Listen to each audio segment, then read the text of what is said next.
9470kHz, 9470kHz. 여기는 RBS입니다. 대한민국 헌법 제3조. 대한민국의 영토는 한반도와 그 부속 도서로 한다. 북한에 있는 동포 여러분도 헌법상 대한민국 국민입니다.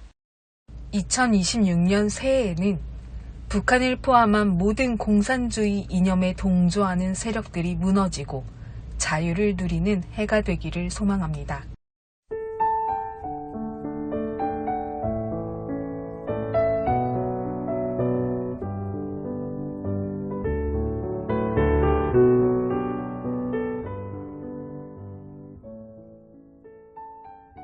오늘 날씨가요, 올해 들어 가장 높은 기온이었대요. 낮 기온이 28도에 육박하며 여름이 시작되었다고 말해주는 것 같았어요. 아침에는 선선해서 분명히 긴 옷을 걸쳤었는데 낮이 되니까 한여름이 된 것 같더라고요. 이제 본격적인 여름맞이를 해야 한다는 생각에 문득 무슨 채비를 해야 할까 생각해 보았어요. 먼저 두꺼웠던 이불들을 세탁하고 겨울 내 무거웠던 옷들을 정리하고 이제 모두 여름옷으로 바꿔놓아야겠다 하는 생각을 했습니다. 저는 겨울보다는 여름이 좋더라고요. 겨울은 황량하지만 여름은 무성한 풀이 가득하고 초록색 산들이 너무 아름답게 느껴지기 때문이에요.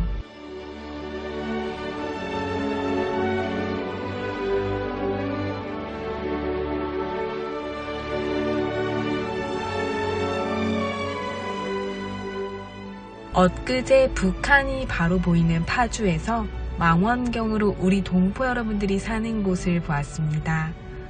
접경지역이라 그런지 사람이 보이지 않는 휑한 모습이었지만 손이 타지 않아서인지 북한의 맞은편의 접경지역 산도 초록색으로 덮였더라고요. 우리가 계절의 아름다움을 함께 구경할 수 있다면 얼마나 좋을까 생각했습니다. 사계절이 뚜렷한 유일한 남과 북, 우리 한반도의 계절이 그리스도의 계절로 함께 되는 그날이 곧 오리라 믿습니다. 오늘 첫 찬양 들려드리며 RBS 시작합니다. 그리스도의 계절.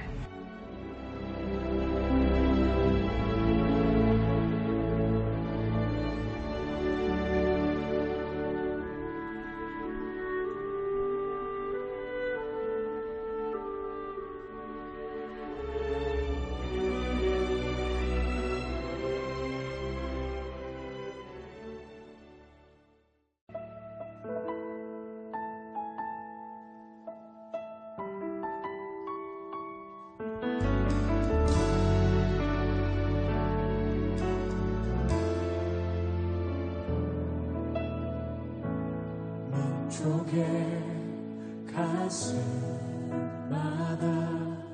피 묻은 그리스도를 심어 이 땅에 푸르고 푸른 그리스도의 계절이 오게 하소서. 오게 하소서.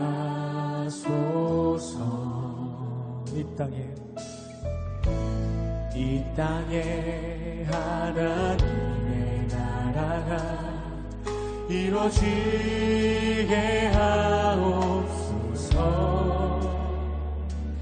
모든 사람의 마음과 교회와 가정에도 하나님 나라가 임하게 하여 주소서. 주의 청년들이 예수의 꿈을 꾸고 인류 구원의 환상을 보게 하소서.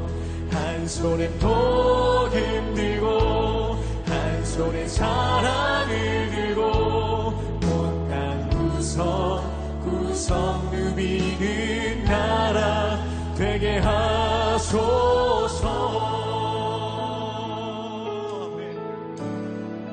민족의 가슴마다 민족의 가슴마다 피 묻은 그리스도를 심어 이 땅에 부르고 부른 그리스도의 계절에 오게 하소서 오게 하소서 오게 하소서 이 땅에 하나님의 나라가 이 땅에 하나님의 나라가 이루어지게 하옵소서 모든 사람의 마음과 교회와 가정에도 하나님 나라가 임하게 하여 주의 청년들이 예수의 꿈을 꾸고 인류 구원의 환상을 보게 하소서 한 손에 복음 들고 한 손에 사랑을 들고 온땅 구성 누비는 나라 되게 하소서 주의 청년들이 예수의 꿈을 꾸고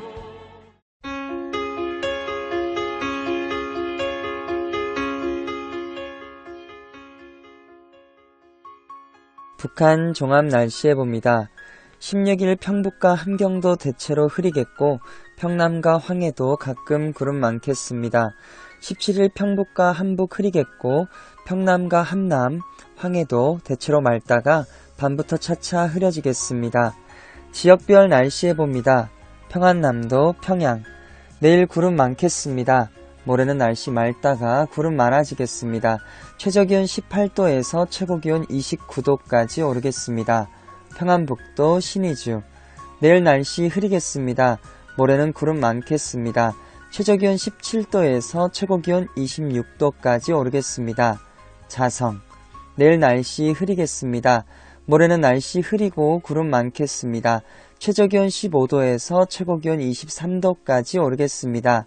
황해도, 해주 내일과 모레 날씨 맑겠습니다.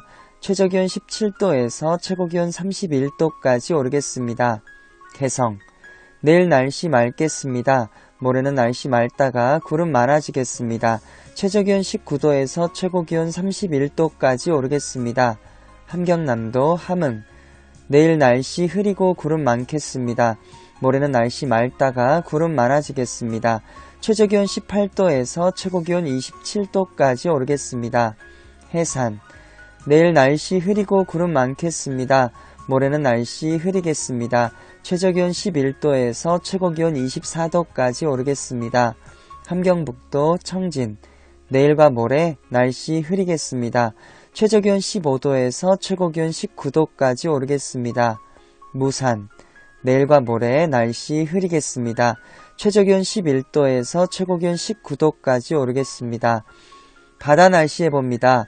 동해 북부 앞바다와 먼바다 내일과 모레 구름 많겠습니다. 파고는 앞바다와 먼바다 0.5에서 1m 되겠습니다. 서해 북부 앞바다와 먼바다 내일 구름 많겠습니다. 모레는 날씨 맑겠습니다. 파고는 앞바다 0.5, 먼바다 0.5에서 1m 되겠습니다. 오늘의 말씀 빛이 어둠에 비치되 어둠이 깨닫지 못하더라. 요한복음 1장 5절 말씀. 아멘. 이상 날씨였습니다.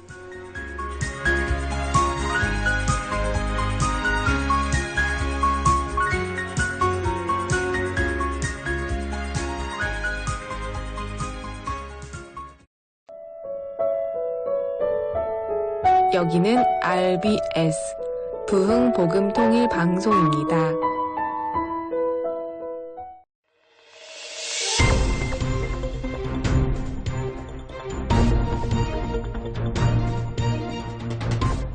이 시간은 북한의 내부 소식을 전해드리는 시간인데요.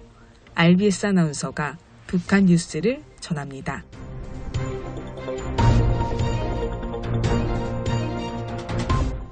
RBS 뉴스 오늘 첫 소식입니다.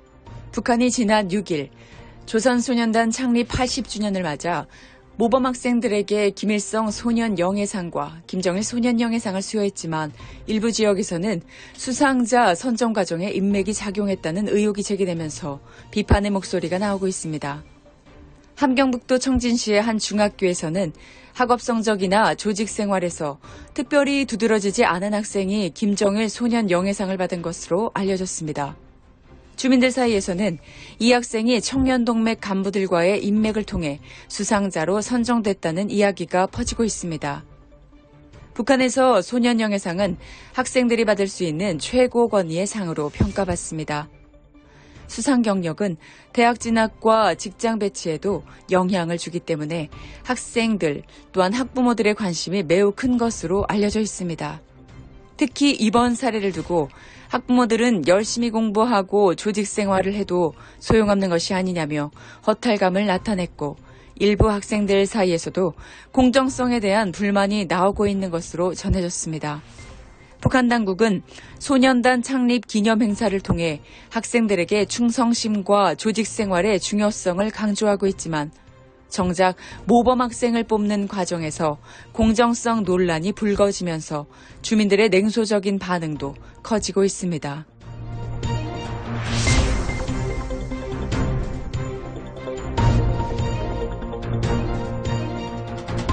다음 뉴스입니다. 북한에서 한국 영상물 등 외부 영상을 시청하고 유포한 혐의로 사형 선고를 받았던 군고위 간부의 친인척이 김정은의 특별 지시로 사형을 면한 것으로 알려져 논란이 일고 있습니다. 평양의 한 소식통에 따르면 김광혁 공군사령관의 조카는 다량의 외부 영상을 소지하고 주변 사람들과 함께 시청한 뒤 이를 유포한 혐의로 체포돼 사형을 선고받았습니다. 북한 지난 2020년 반동사상 문화배격법을 제정한 이후 한국 드라마나 영화 등 외부 문화 콘텐츠의 시청과 유포를 엄격히 처벌하고 있으며 경우에 따라 사형까지 선고하고 있습니다. 하지만 이번 사건에서는 형 집행을 앞둔 상황에서 김정은의 특별 지시가 내려지면서 사형이 보류되고 형량이 감경된 것으로 전해졌습니다. 이 소식이 알려지자 당과 사법기관 내부는 물론 일반 주민들 사이에서도 형평성 논란이 제기되고 있습니다. 특히 일부 주민들은 같은 혐의라도 신분과 배경에 따라 처벌이 달라진다면 법의 공정성을 믿기 어렵다는 반응을 보이고 있는 것으로 알려졌습니다. 청년들 사이에서는 같은 법을 어기고도 누구는 살고 누구는 죽는다면 법의 기준이 무엇이냐는 불만이 나오고 있으며 결국 권력과 연줄이 처벌 수위를 결정하는 것 아니냐는 냉소적인 목소리도 커지고 있다고 소식통은 전했습니다. 북한 당국은 법치와 규율 강화를 강조하고 있지만 이번 사건을 계기로 법 집행의 공정성과 형평성에 대한 주민들의 의문도 함께 커지고 있는 것으로 보입니다.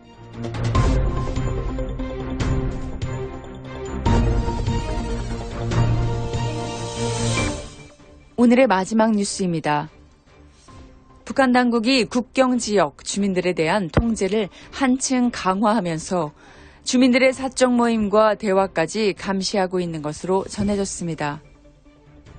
평안북도와 자강도 지역 소식통에 따르면 최근 신해지와 의주군 등 국경 지역에서는 주민들이 특별한 이유 없이 다니거나 술자리를 갖는 것을 자제하라는 지시가 인민반을 통해 전달됐습니다. 특히 국가정보국은 국경지역 보위부에 주민들의 입단속을 강화하라는 지시를 내린 것으로 알려졌습니다. 주민들이 여러 명 모여 한국과 관련된 이야기를 하거나 외부 정보를 주고받을 경우 법적으로 처벌받을 수 있다는 내용도 포함된 것으로 전해졌습니다. 이에 따라 국경지역 주민들 사이에서는 평범한 모임이나 일상적인 대화도 감시 대상이 될 수 있다는 우려가 커지고 있습니다. 주민들은 혹시라도 문제가 될까봐 사람들과의 모임을 줄이고 말 한마디도 조심하는 분위기라고 소식통은 전해졌습니다. 전문가들은 북한 당국이 주민들의 모임까지 제한하는 이유를 탈북 시도와 외부 정보 확산을 사전에 차단하기 위해 조치한 것으로 보고 있습니다. 특히 국경 지역은 외부 소식과 영상물이 가장 먼저 유입된 곳인 만큼 주민들 간의 접촉과 대화까지 통제하려는 것으로 분석됩니다. 북한 당국은 한국 드라마와 영화와 같은 외부 문화 유입을 체제 위협 요소로 규정해 강하게 단속하고 있습니다. 그러나 최근에는 외부 영상물뿐 아니라 한국 사회에 대한 단순한 대화까지 경계 대상으로 삼으면서 주민들의 일상생활에 대한 통제가 더욱 강화되고 있는 것으로 보입니다. 지금까지 RBS 뉴스를 전해드렸습니다.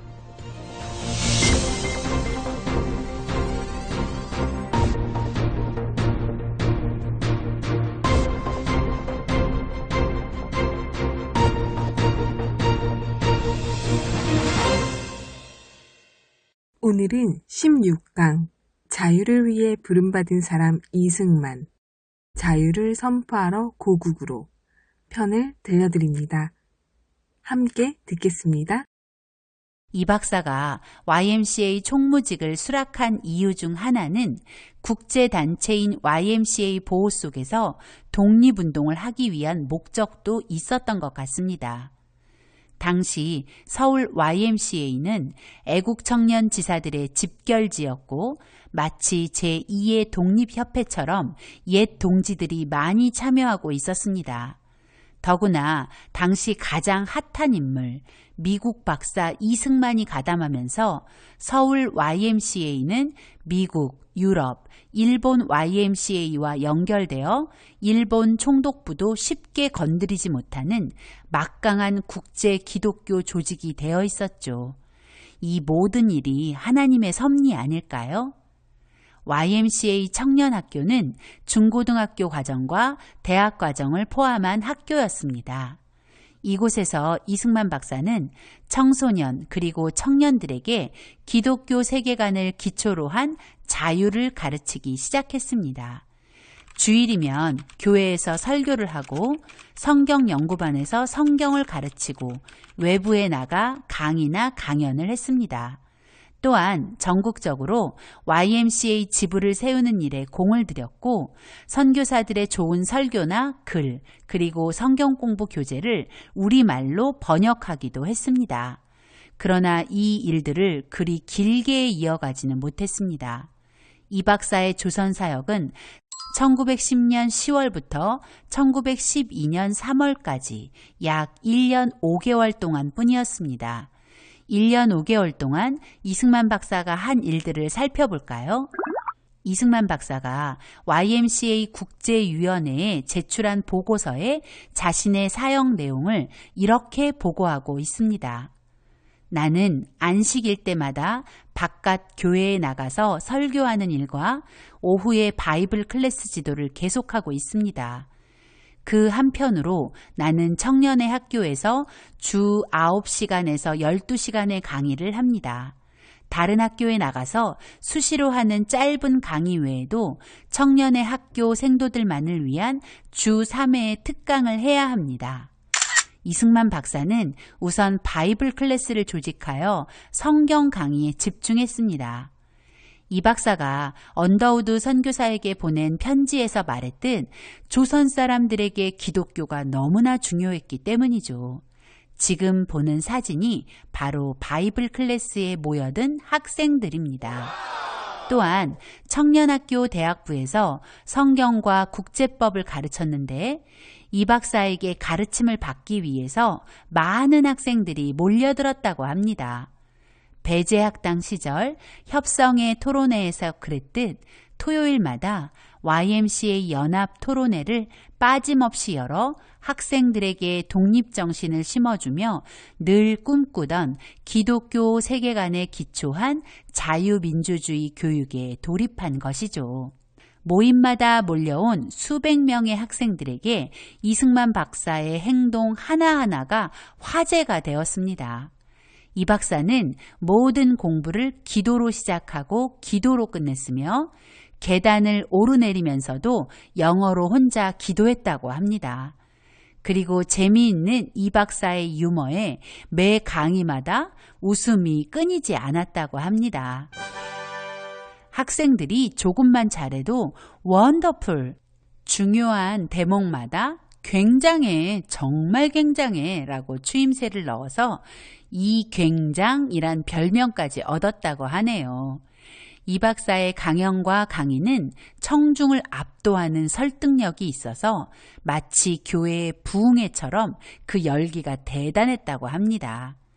이승만 박사는 1911년 봄 기차로 2300km, 배로 880km, 말과 나귀를 타고 424km, 우마차로 80km, 인력거나 가마를 타고 3.6km, 그리고 기차나 배, 말과 나귀, 우마차나 인력거 등으로 갈 수 없는 길을 11km를 걸으며 전남에서 평안도까지 33회의 집회를 열어 7,535명의 학생과 청중에게 부흥회를 겸한 강연을 이어갔습니다.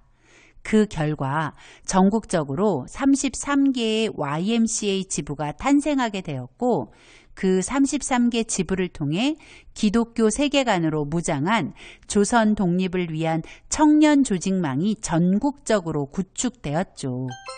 이승만 박사가 1년 5개월 동안 조선에 외친 메시지는 기독교 세계관을 기초로 한 자유와 자유민주주의 그리고 독립정신이었습니다. 전국적인 집회를 마치고 평양서 서울로 돌아오는 길 1911년 6월 윤치호 선생이 운영했던 개성의 한영서원에서 제2회 기독학생 하령회를 개최하게 되었습니다. 하령회란 여름에 개최하는 수련회 또는 부흥회를 말합니다. 이 하령회에는 전국 각지 서울, 광주, 전주, 군산, 개성, 선천 등의 21개 기독교 학교에서 모인 93명의 학생 대표와 여러 선교사와 목회자가 참석했습니다. 미국인 목사들의 설교로 부흥회가 진행되었고 이승만 박사 역시 주 강사 중 하나였습니다. 이 하령회에서 놀라운 일이 일어났습니다. 성경 말씀을 들은 사람들의 마음에 성령의 불이 임하면서 내가 조선의 독립을 위해 헌신해야 한다는 독립정신이 일어난 것이죠. 이승만 박사가 한성 감옥에서 외치던 거룩한 성도가 거룩한 백성이 된다는 그 외침 그대로였습니다. 이 하령회를 보고 충격을 받은 일본 총독부는 본격적으로 기독교를 탄압할 계획을 세우게 됩니다. 한영서원 하령회 이후 일본은 이승만 박사를 더 철저히 감시하기 시작했고 이 박사의 외부 활동은 더 이상 불가능하게 되었습니다. 일본은 조선 통치를 시작하면서 조선 총독부를 설치하고 초대 총독으로 데라우치 마사다케를 임명했습니다. 데라우치는 교회야말로 조선에서 가장 강력한 항일 집단이며 이 집단을 와해시키지 아니하고는 효율적인 조선 통치가 난관에 부딪히게 될 것이다라고 단언했습니다. 왜 교회가 조선 통치에 방해가 될까요? 그 이유를 이승만 박사는 한국교회 핍박에 이렇게 적었습니다. 일본 생각에는 한국교회는 독립사상을 배양하는 곳이요. 한국 교인들은 장래의 혁명을 주창할 자들일 것이다. 그러므로 일본이 한국 교회를 통제하고 한국 교인들을 다스리기 전에는 장래의 화근을 막을 수 없다고 여겼다. 네, 맞습니다. 기독교의 가르침은 조선을 바꾸고 있었습니다. 그리고 일본은 조선이 기독교의 가르침대로 변화된 후에는 조선 통치가 불가능하다는 것을 알아차린 것이죠. 그래서 조선을 자신들의 뜻대로 움직이기 위해서는 기독교를 제거해야만 했던 것입니다. 일본은 살아있는 천황을 신으로 섬기는 우상숭배 국가입니다. 그러므로 천황이 온 세계로부터 존경과 숭배를 받아야 한다고 생각했습니다. 더 나아가 천황이 지배하는 세상을 만들고자 했습니다. 그러나 일본의 천황 숭배는 오직 한 분이신 하나님을 믿는 기독교인들에게는 절대 용납될 수 없는 것이었죠. 또 자유민주주의 역시 기독교의 아름다운 산물인지라 천황 숭배를 주장하는 일본과 사사건건 부딪히게 되어 있죠. 더구나 기독교인이 된 조선 사람은 교회를 통해 하나로 연합하고 그 연합한 무리가 용기를 내서 독립을 찾으려 하니 일본 입장에서는 조선의 기독교와 기독교의 산물인 자유민주주의는 박멸의 대상일 수밖에요. 그래서 일본은 조선에서 기독교를 제거할 계획을 세우게 된 것입니다. 그것이 바로 백오인 사건입니다. 이 사건을 시작으로 일제는 본격적으로 조선 기독교 탄압에 돌입합니다.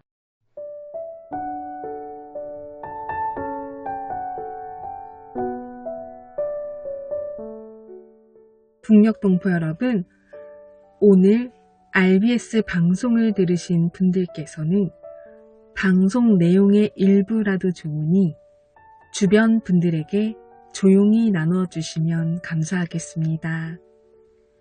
이 방송은요, 자유와 복음을 전하는 소식입니다. 우리 동포 여러분께서 주변의 지인들께 이 방송을 들었던 내용 중 감동을 받았던 것을 조용히 함께 나눠주시고 그 내용을 전달해 주시면 정말 감사하겠습니다. 함께 복음통일, 자유통일을 이루어가는 시작이 될 것입니다.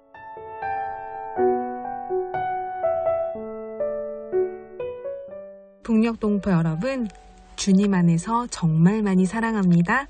저는 수요일 밤 11시에 찾아올게요. 서울에서 방한나였습니다.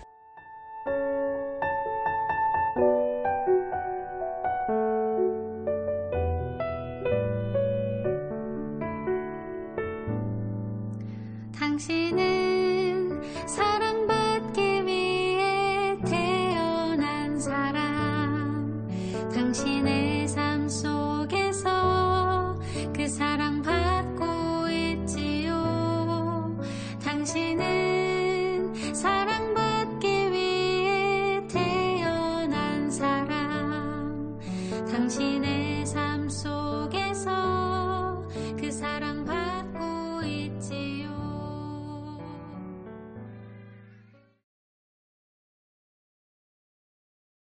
9470kHz